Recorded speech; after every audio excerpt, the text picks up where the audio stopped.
పిండి ఈ విధంగా కలుపుకోవాలి. ఆ గోబీని సల్లార పెట్టుకొని తరువాతకి మనం ఈ పిండికి ముక్కలు బాగా పట్టేటట్టు కలుపుకోవాలి. వేయించుకోవడానికి నూనె పోసుకోవాలి.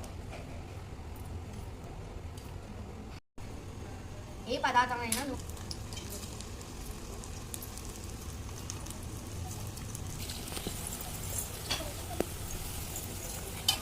బాగా కాల్చుకోవాలి. మనం దీన్ని బాగా వేడి చేసుకోవాలి. ఎర్రటి రంగులోకి వచ్చే వరకు రెండు వైపులా బాగా కాల్చుకోవాలి.